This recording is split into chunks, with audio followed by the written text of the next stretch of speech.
Welcome back, YouTube viewers and fellow fishermen. This is my 1 week review of the FK285 from Brooklyn Kayak. Finally had it out on the water last weekend. I got some observations and some things to talk about. So let's do a little back and forth. So love and hate. So again, this center box in its orientation here is like the best part of this kayak. Again, I got a buddy of mine that fishes out of a Sea Ghost 130, and he's like, I would take this over any feature of that other one. It's big, it's spacious, there's tons of room in here, and you know, you got all this space. You can take the bag out and you can get inside. Now, a few things. The keen-eyed observer will notice that mine opens differently than everyone else's. It's 180 around. Normally, the hatch opens this way. Problem is, Brooklyn Kayak, it's been over a week, and Brooklyn Kayak has still yet to get me my new seat. I had to improvise. They sent me the wrong seat for this particular model. They do ship separately. The kayak and the seat arrived the same day, but they came as two separate packages, so it looks like it was a small mix-up in the warehouse. To Brooklyn Kayak's credit, they did get one on order, shipping the day that I received the kayak. So I'm still waiting to get it. They told me, hey, listen, keep this one, do what you can with it. Like I mentioned in the other video, I run a small fab shop, so I'm like, let's just whip up something quick.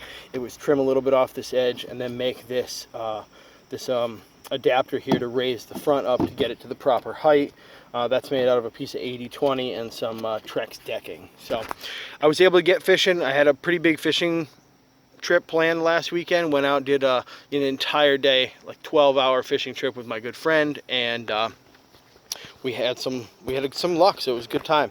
So now, as much as I love this, the downfall to this, the bag inside here is just like, you might as well throw it in the trash. It's too flimsy. The frame here is like made of hardly anything, which means if you put anything in here, the bag just falls inside. So my quick fix to that was, and I'll try to show it here, there's a couple pool noodles in here, one on one side, one on the other. Now, they're looped around 180 inside the kayak, and they actually lay up against the scuppers here and under the seat. And what it does is it kind of creates a little cordoned off area in here. So even if the bag falls in, it only goes to about here and about here, and it doesn't shoot off into the back of the kayak when you're paddling, and you don't see your gear for a while. Another quick mod I did was magnets under the cover. I know that comes standard on the Vibe kayak, and it's nice. You can just throw your hooks down here and the stuff just sticks to the top of it. The other cool thing, this adjustable, on the fly adjustable foot pedals, you just flip up the handle and you can pull it. So if you change position later on in the day, you just want to stretch your back a little bit more, you can lean the seat back, pull those back, and you're good to go.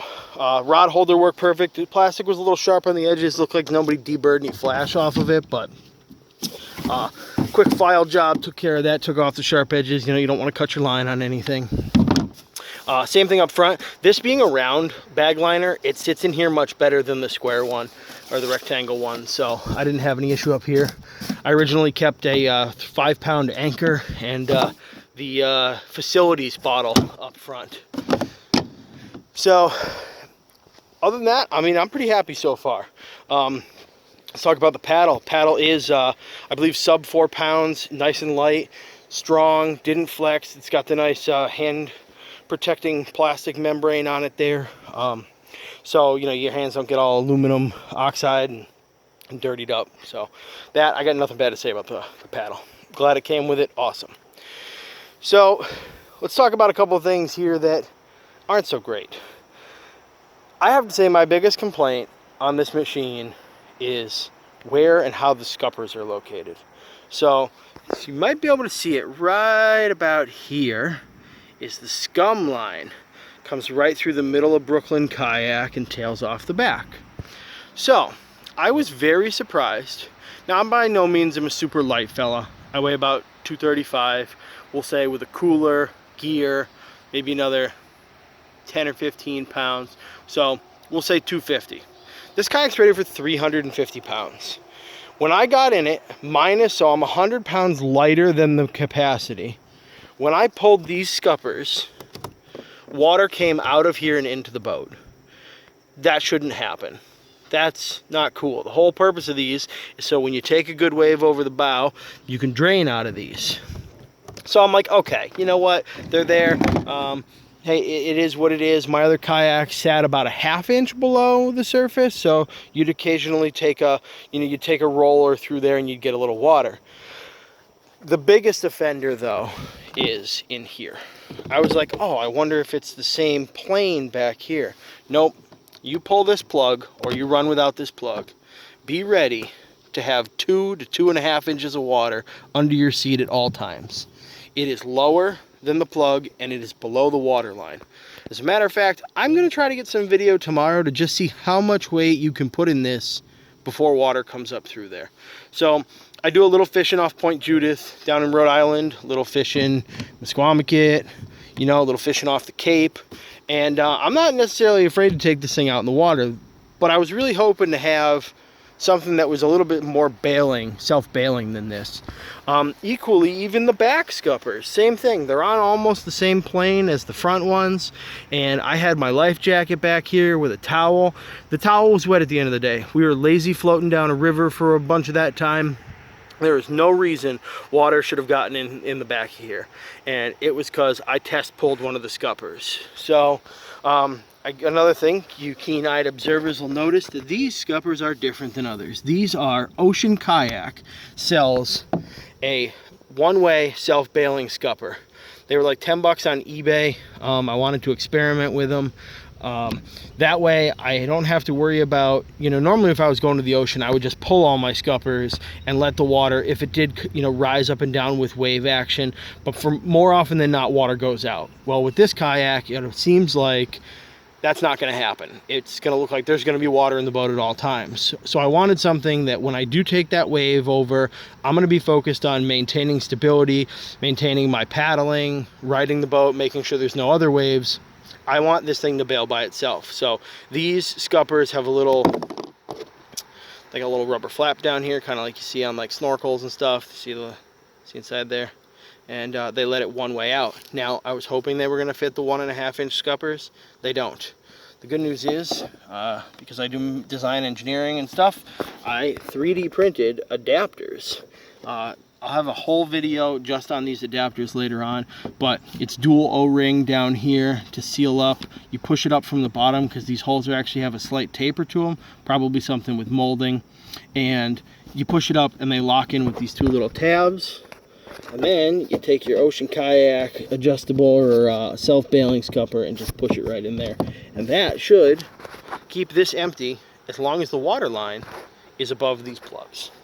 So I'm going to give it a shot tomorrow. It's all good in theory. We're going to see how it works in practice. Put the seat back in here. Another one. You can't really even put a beer in the cup holder. It doesn't sit flat.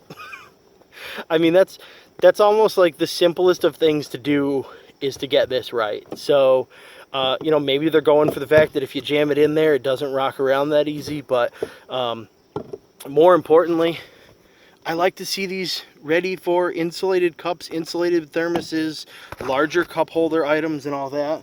Again, you're running your Yeti or your knockoff, your Atlan, your Arctic, whatever, your koozie, what have you. It would have been really nice to have something that fits in here. Again, creative solution, 3D printed adapter. Gonna get that right in there. Boom, my cup holder fits now. So, again, I'm gonna offer these things. I'm not gonna worry about charging for them. It's stupid in today's society. If you got a 3D printer, if you want to contact me, I will print some. That's just, hey, whatever it costs for me to print them, but I'll make the files available for people. I'm thinking actually something cool to do with this is I like super gluing my plastics to the hooks so you don't get slide down. I may even put a little little offshoot here and put my super glue holder or a pliers holder, what have you. So a couple of those things. Generally looking around. Oh, another one. So my buddy's Sea Ghost, it came in, it was damaged. I looked up a video online how to fix it, and believe it or not, there's a video from Vibe that actually says, here's how you fix your kayak. You remove the internal piece of repair plastic that comes with every kayak, and use a soldering iron, and you just basically plastic weld it back together. Couldn't believe it. My buddy was so happy. We got his kayak fixed up, and I was like, that is awesome. I mean, if you're gonna spend $7, $8, $9,000 on a kayak, it would be nice to have the peace of mind to know that you can fix it in the future. And the repair plastic wasn't anything special. It was actually a leftover piece of the cutout. You know, when they made this, obviously it didn't have the hatch on it. They had to blow a hole in it and then like jigsaw out the top. They just left a chunk of the plastic in the boat. It was actually easier for them not to take it out than to take it out and get rid of it. So when I opened this one up, I was like, oh, let me see if it has it. They didn't have anything in there, and that's not to say you can't order some, you know, whatever it is, HDPE or, you know, whatever, LDPE, whatever they're making these things out of, and go ahead and plastic weld it. The cool thing with the Vibe one was it came with it. It was the same color. It was the same material. There was no worrying about it, and it was peace of mind. You either kept it in the back of the kayak or you hung it on the shelf in your shop so that after you scrape it on some rocks and drag it down the pavement and do all these things, you can always come back there, a little peace of mind, and put it back together. So, let's see what else. Oh, these are sweet. I love this. They're super easy, whether it's, you know, they don't really call out what this stuff is, but this was a nice anchor tie, actually. I haven't put an anchor trolley on here yet. That's going to be a later date thing, but for the day we went out testing, it was super easy. Low wind, no current, click, drop the anchor on there, drop it over the side of the boat. Having the space under the seat was cool because it did give me instant access to the anchor storage. That was always a problem with my other kayak, was you had to throw it up in your footwell and you were kicking the thing, and you have 50 foot of paracord as your anchor line and all this stuff. So it's easy. I just pull it up, chuck it under the seat. That was pretty happy about that. So other than that, you know, you got your, what I believe is Yak Attack capable accessory rack.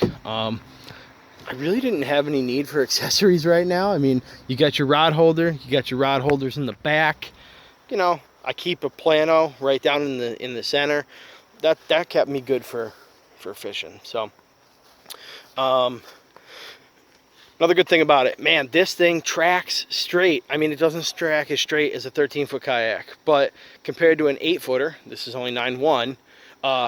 It was great. I mean, paddled smooth as can be. When you get with these little stubby kayaks, sometimes, you know, they're harder to push through the water. You know, you got to break more water over the front before you get to the 36-inch beam, and that didn't seem to be a problem.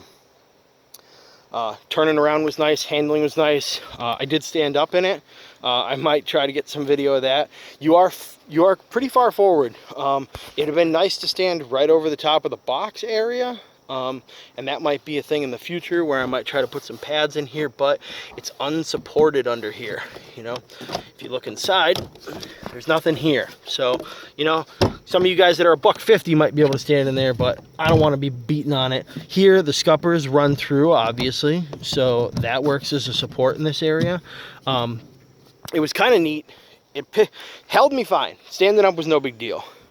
It kind of picked the ass end of the boat up a little, which might actually help with the self-bailing scuppers. So I'm going to try some testing tomorrow when we go out fishing, that if I do indeed get water in the boat and I need to drain it and I'm not having any luck going over waves, I may just stand up for a second and it will pitch the boat up just enough that it might drain all the water out of it. So again, not having 2 inches of water in the boat, it's not going to sink. None of these problems, but you know, it was tough. I had some cans floating around down there in the bottom. They were clanging around and making all kinds of noise. So, yeah, I mean, it's not bad. You know, for it, what was an $800 kayak that was on sale for $700, you know, I wish there were a few of those points I talked about, you know, blow me a bigger cup holder, fix the scupper issue. You know, I'm really surprised it sat at the, you know, at that Scum Line right there. You know, what happens if you put another 100 pounds in it? I'm gonna have to bring an 80-pound bag of concrete out with me and throw it in here and see. I mean, hey, for all I know, maybe it only comes up a ½ an inch and you're good as gold, but it seemed to sit a little lower than I would have expected. But so other than that, I'm gonna sign off for now. I will get back about the seat. It did say it shipped. You know, it's pending pickup. It's been over a week pending pickup, so I'm kind of hoping they deliver on that. Yeah, I mean, if not, I have a halfway decent workaround. But again, you spend $700 on a kayak, you hope it shows up with the right parts. Have a good day.